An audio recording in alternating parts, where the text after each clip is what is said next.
Hey, what's up, everybody? This is Charles Sabansi. I want to welcome you guys to another episode of the Dreamerspro Show, where we cover everything from sports, hot topics, classic debates, entertainment, and when we give you guys a fresh perspective on things and how we see them. And today, I may go off on the show, but before we get into it, please make sure you like the video and subscribe to the channel. So yesterday, we got to witness a Game 7 that a lot of us were hyped to watch. I wasn't very interested in this series going into it, but you know, as things started to get interesting when Boston started to claw its way back into that series, especially after they made it 3-2, I was like, okay, this is something pretty interesting. Then they went into Miami, I believe it was on Saturday night, and got a very improbable victory in there basically in a thriller. And that tip-in shot that White hit, I'd actually seen that shot before. I've seen that shot hit twice by two former Lakers. I saw Ron Artest do that shot, and I saw Pau Gasol do that very same shot, where he just kind of, the ball ricochets off the rim, and then he, one of the players corrals a rebound and throws it in as the game expires. I've seen Ron Artest and I've seen Pau Gasol do that very same shot before. So, you know, but nevertheless, I was still stunned. So going into yesterday's game, I said, okay, let me watch this game because, well, how can you not watch this game, right? Everybody was wanting to see who's going to win. It was Boston going to be able to make history by coming down from a 3-0 deficit. So as I was watching the game, I was actually posting some things on the channel as the game was ongoing, and as I was watching it, I started to look at the way the Boston Celtics were playing. And if anyone watched that game, you witnessed some of the most idiotic, low IQ basketball you will probably ever see in a playoff game. I mean, it was that abysmal of a basketball game to watch on the side of the Boston Celtics. It's like those guys were playing, they were like playing like robots. It's like they weren't even thinking the game. They weren't really reacting to what the defense was doing. They were just up there. It's like they were just like, you know, somebody pressed 3 button and they kept shooting 3 after 3 after 3 after 3 after 3. And at a certain point, one would have thought, hey, maybe we need to cool out on some of these threes. Not the Boston Celtics. They kept on chucking 3 after 3 after 3, basically exhibiting why this particular NBA that we're watching, I mean, this brand of basketball, I got to be honest with you, man, it's really hard to watch. And apparently, I wasn't the only person that felt that way, because during the halftime and at the end of the game, when they asked the crew, Kenny Smith, Charles Barkley, Shaq, to comment on the game, Charles Barkley absolutely tore into the Boston Celtics. So what we want to do is we want to play exactly what Charles Barkley had to say about these damn Boston Celtics, and then we're going to come back and react to his comments. Just take a listen to what Charles Barkley had to say there. Take a listen to that. Meantime, Jimmy Butler, first half. Give me your impressions of what he's been able to do. He's got 11. I thought he was good, but I got to say something, man. Watching these dumb Celtics making my head hurt. Ernie, let me tell you something. Glad I asked you about Jimmy Butler. I know, but I can't let it go, man. I know. If you just come to the game and say, we're just going to jack up threes, and if we win, we're going to win. If we miss them, we're going to lose. They're 4 for 21. They probably, I forget what they were last game. 7 for 35. It's so bad to watch them play. There's no ball movement. There's no body movement. And it's just frustrating watching a team with this much talent just play stupid. Yeah, they missed their first 12 threes. Is that the entire story on the Boston side? What else you got, Shaq? What happened to the Celtics tonight? Well, number one, they play bad basketball. They're so undisciplined and unfundamentally sound. They win games strictly on talent. They don't even run on offense. That's what disappointed me the most. You know, you can win a lot of games on just talent, but when you against the zone, they just settle for jumpers. There's no ball body movement. Same thing I said at halftime. I mean, listen, you just come out. I don't even know what the final stats was. Yes, I do actually. 9 of 42. 9 for 42. 21.4%. Thank you, 16 for 77 the last 2 games. Listen, they play what we refer to as hero ball. Game 7 excited. They wanted every play to be pretty, Kenny. They wanted to shoot the 3. They were actually trying to get the crowd involved, but when they went 0 for 10. To start the game. That should actually 0 for 12. Yeah, 0 for 12. That should have told them. Quarter, yeah. That should have told them, hey, settle it down. Let's get the pace of the game back in our favor. Let's take high percentage shots and let's take the wide open shots. this is the thing about the Celtics. Like we said, we never know how they're going to play. This is one of the most inconsistent, talented teams I've ever been around. You got two guys who are all NBA. You got the defensive player of the year. You got the sixth man of the year. And in the last month, since the playoffs started, a couple games you say, what the hell happened against Atlanta? What the hell happened against the Sixers? And then you come out here and you get down 3-0 with the first two games at home. Then you play two magnificent games. Then you really play three magnificent quarters. Then you try to choke game 6 away. I'm surprised. I'm shocked that Miami won the game, but I'm not shocked they won the game. I'm shocked they won by 20. Yeah, exactly. So you heard what Charles Barkley had to say. He basically called the Boston Celtics a clown show, right? A total clown show, which is exactly what they played like. So let's just go over this for a quick second.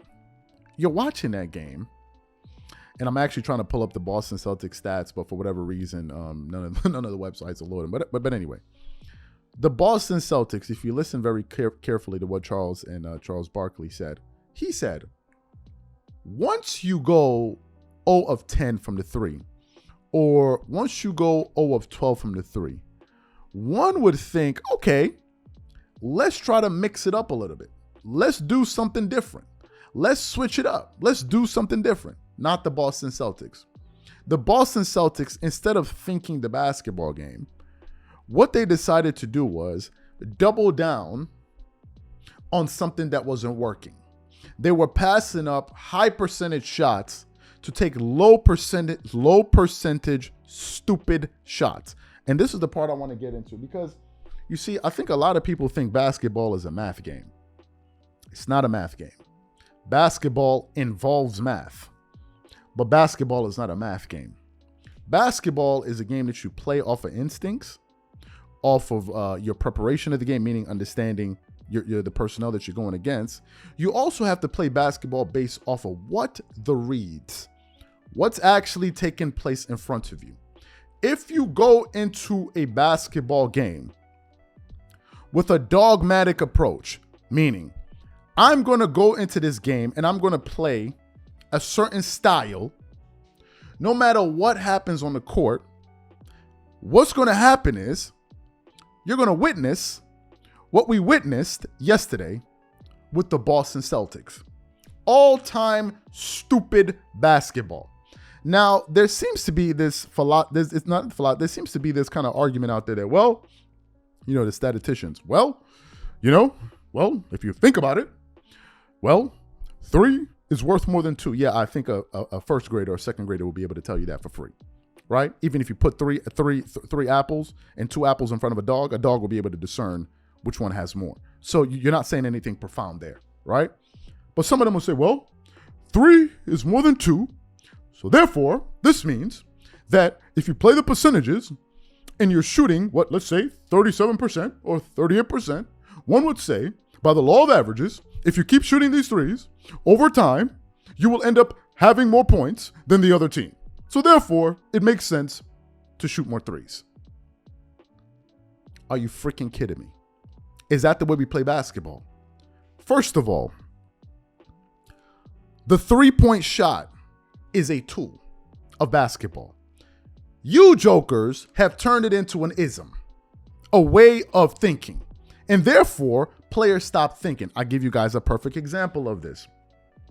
There was a play, I believe it was pulled off by the Denver Nuggets.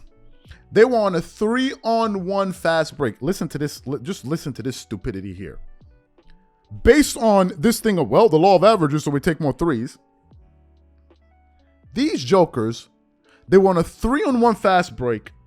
Instead of the guy pushing the ball to attack the one man down, while the other 2 guys cut to the basket, so you have 2 opportunities to score at the rim. Guess what these jokers do?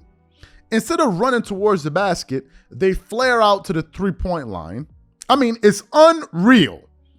They flare out to the 3-point line to take a lower percentage shot and end up missing the three. Now, some people say, well, how was it a lower percentage shot? Well, listen, again, you don't need to you don't need to go to MIT to understand basketball. You don't. And I think a lot of people want to make it that way because I think a lot of people love to feel like they're smart and they're just trying to find a way to apply their quote unquote smarts to basketball. You need to think with your brain. You need to be able to reason.